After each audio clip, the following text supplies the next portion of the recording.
Subscribe करें city news Jharkhand व पाएं झारखंड की तमाम खबरें।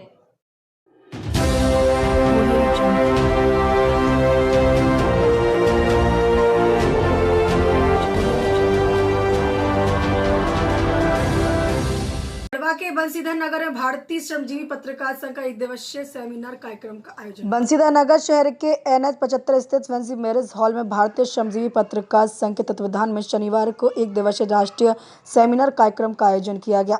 इस कार्यक्रम के मुख्य अतिथि विधानसभा अध्यक्ष रविन्द्रनाथ महतो, क्षेत्र विधायक भानु प्रताप शाही, BSPS अध्यक्ष संजय सिंह, शहनवाज आलम संयुक्त रूप से दीप प्रज्वलित कर किया। इस अवसर पर विश्व अध्यक्ष रविन्द्रनाथ महतो ने कहा कि श्री बंसीधर नगर की नगरी में आने की लालसा काफ़ी दिनों से थी, जो पत्रकारों के सहयोग से मुझे यहाँ आने का भगवान बाबा श्री बंसीधर के दर्शन करने का सौभाग्य प्राप्त हुआ है। उन्होंने कहा कि पत्रकारिता जगत की सारी असुविधाओं को जान रहा हूं। पत्रकारों की सुख सुविधा की नज़र से देखेंगे, उन्हें कोई सुविधा नहीं मिलता है। कार्यपालिका, न्यायपालिका और विधायिका को पत्रकारों के हित में सोचना चाहिए। पत्रकारों की मांग को हम मजबूती से रखेंगे। पत्रकारों के साथ कोई खड़ा नहीं है। ऐसे में अगर इनके साथ कुछ ऊंच नीच हो जाए तो ऐसे में कानून बनानी चाहिए। पत्रकार स्वेच्छा से जुड़े होते हैं और पूरे बेबाकी के साथ कोई अंजाम सोचे हुए निष्पक्ष पत्रकारिता करते हैं। पत्रकारों के जज्बे को नमन करता हूं। लाख आपके साथ कई चुनौती भी हैं, फिर भी असत्य से डिगते नहीं है। सोशल मीडिया की चुनौती को आपके सामने आ रही है, उससे भी आपको सोचने की जरूरत है। उन्होंने कहा, कोरोना काल में सरकारी योजनाओं के लाभों को दिलाने पूरी ईमानदारी से कार्य किया। कोरोना काल में कई पत्रकारों के अलावा सगे संबंधी के साथ छोड़कर चले गए। इस विषम परिस्थिति में आपने जो जन तक पहुंचाने का सराहनीय काम किया है। सही मायने पूरे देश के पत्रकार जब अपनी हक की लड़ाई के लिए एक मंच पर आने का काम किया, यह शुभ संकेत है जो निकट भविष्य में आप जरूर सफल होंगे। आपकी हक की लड़ाई आपके साथ है। तमिलनाडु की सरकार की तर्ज पर हेमंत सरकार को भी पत्रकारों के हित में सोचना चाहिए। भानु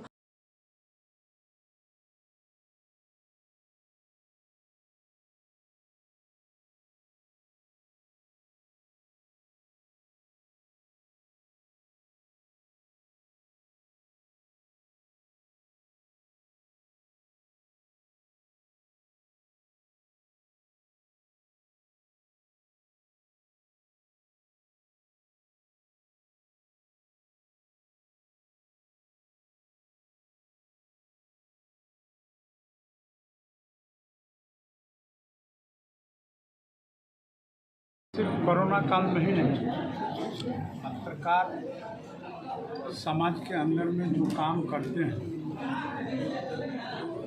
सभी समय पत्रकार के साथ जो व्यवस्था अभी है वो व्यवस्था पर्याप्त भी है। मैं समझता हूँ जो लोग पत्रकारिता के साथ जुड़े हुए हैं उनके व्यवस्था में परिवर्तन होना चाहिए और सामान्य नागरिक को जैसे मौलिक अधिकार होता है, पत्रकार के साथ भी वैसा होना चाहिए हर मामले में, चाहे आर्थिक रूप से हो, चाहे सुरक्षा के रूप में हो, चाहे अधिकार के रूप में होना चाहिए। सर, आप जिस सड़क से आए कभी हालत देखी उसकी सर आप नजर आई? सड़क तो आपका ठीक नहीं है, ठीक किया जाएगा नहीं, और निश्चित रूप से ठीक।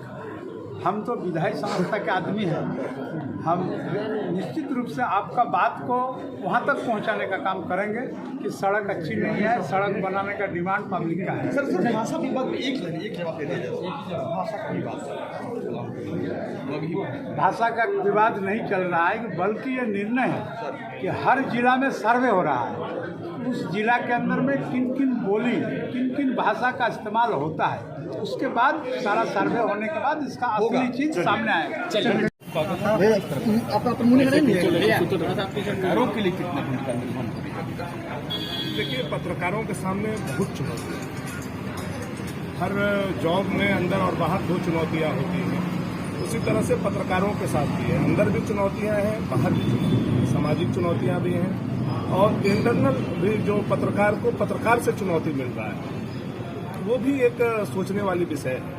जैसे प्रिंट मीडिया को इलेक्ट्रॉनिक मीडिया से चुनौती है, इलेक्ट्रॉनिक मीडिया को सोशल मीडिया से चुनौती है, अपने आप में एक बहुत बड़ा चुनौती का विषय है। और हमारे पत्रकार सबसे आज के समय में शिक्षित हैं लेकिन वंचित हैं। जो आज समाचार पत्रों का या टीवी न्यूज चैनलों का कॉरपोरेट का कल्चर डेवलप हुआ है, इसमें हमारे पत्रकार जो अच्छे पढ़े लिखे हैं, नौजवान हैं, भविष्य के खोज में पत्रकारिता करते हैं, लेकिन उनके श्रम के हिसाब से उनको जीविकोपार्जन के खर्च के लिए भी संसाधन उपलब्ध नहीं हो पाता है।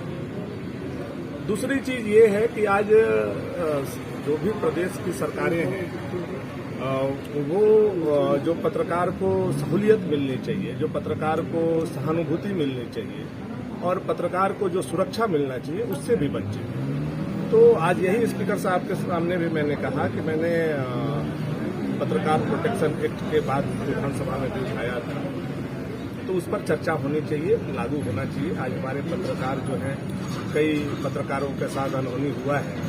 मुझे याद है जब मैं मंत्री था तो एक मोहम्मदगंज के पत्रकार के साथ घटना घटी थी और अपने स्वास्थ्य विभाग में मैंने उनकी पत्नी को नौकरी भी देने का काम किया था। लेकिन आज ये चीजें कानून बननी चाहिए। सिर्फ एक व्यक्ति के हम दे करके ऐसा नहीं कि अपने स्वाभिमान को केवल बड़ा करें। अगर यह कानून बन जाए, पत्रकारों को प्रोटेक्शन कैसे मिले उसके लिए एक्ट बने, कानून बने। दुर्घटना में किसी पत्रकार का भगवान न करे ऐसा हो, अगर दुर्घटना में निधन होता है तो पत्रकारों का एक ऐसा कोष स्टेट के पास होना चाहिए, राज्य सरकार के पास होना चाहिए कि उसके परिवार को जीविकोपार्जन के लिए, भविष्य के लिए नहीं सोचना पड़े। तो पत्रकार के सामने बहुत चुनौतियां हैं और हम लोग पत्रकार के साथ इसलिए हैं क्योंकि पत्रकार भी जमीन से जुड़े हैं, हम लोग भी जमीन से जुड़े हैं। सदन हो या कोई मंच हो, हम लोग हर समय पत्रकारों का विषय को मजबूती से रखने का काम करते हैं। सड़क का आपने अपने संबोधन में किया, सड़क हर रोज आप 2-4 होते हैं इसी सड़क। देखिए यही दुखद है ना, यही तो मैंने कहा कि मेरे बनाए हुए पावर ग्रिड को आप 2-2 बार उद्घाटन कर रहे हैं, लेकिन आप 20 महीना से सरकार में हैं। इस सड़क को मरम्मती के लिए भारत सरकार को एक आवेदन तक देने का इन्होंने काम नहीं किया। दुखद बात यह है, देखिए नितिन गडकरी जी का जब आप बयान देखेंगे तो उन्होंने साफ साफ मुख्यमंत्री जी को कहा था कि आप जितना पैसा मांग सकते हो, डीपीआर बना करके भेजो, लैंड एक्विजिशन करा करके भेजो, हम उतना पैसा देने के लिए तैयार हैं। बावजूद आज यह स्थिति इस सड़क का है, तो ये दुखद है। ये कहीं न कहीं राज्य सरकार की नेग्लिजेंसी है जो भारत सरकार से पैसा भी नहीं ले पा रहा है। जब भारत सरकार के केंद्रीय मंत्री पैसा देने के लिए तैयार बैठा हो, सार्वजनिक मंच पर बोलता हो, तो स्वाभाविक तौर पर ये राज्य सरकार की नेग्लिजेंसी है और इसी विषय को आज हमने अध्यक्ष जी के सामने भी उठाने का काम किया। और यहाँ हमारे बगल के जो पड़ोसी विधायक हैं वो माननीय मंत्री भी हैं, रोज इस सड़क से 2-4 होते होंगे, उनको भी चिंता करनी चाहिए। और अच्छा होता कि पावर ग्रिड के बजाय इस सड़क को बनवा करके उसका उद्घाटन करते, या माननीय मुख्यमंत्री जी जो पावर प्लांट भवनाथपुर में शिलान्यास किए थे 2014 में, उसका उद्घाटन करते तो ज्यादा वो लोग सफल होते और जनता के बीच में उनकी पॉपुलरिटी ज्यादा बढ़ती। हम अब खुद की भाषा से महरूम हो गए। अब तो यही हाल हो गया ना कि हम न घर के रहे न घाट के रहे।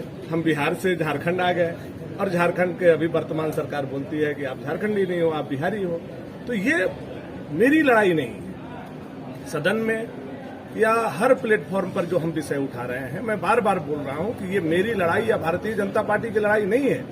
ये तमाम हिंदी बोलने वाले, भोजपुरी बोलने वाले, मगही बोलने वाले, अंगिका बोलने वाले, मैथिली बोलने वाले लोगों के भविष्य का सवाल है। उनके आने वाले पीढ़ी के भविष्य का सवाल है। उनके बच्चे पढ़ेंगे लेकिन उसको नौकरी नहीं मिलेगी। इससे बड़ा दुखद तो मुझे लगता है काला कानून अंग्रेज ने भी नहीं बनाया होगा, जैसा काला कानून अभी नियोजन नीति के नाम पर आई है। तो हम इसका विरोध कर रहे हैं और इसकी लड़ाई हम लोग मजबूती से लड़ेंगे।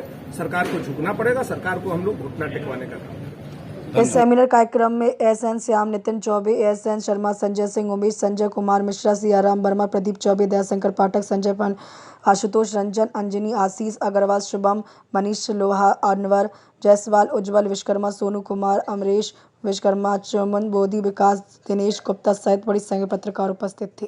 शिवम जायसवाल की रिपोर्ट।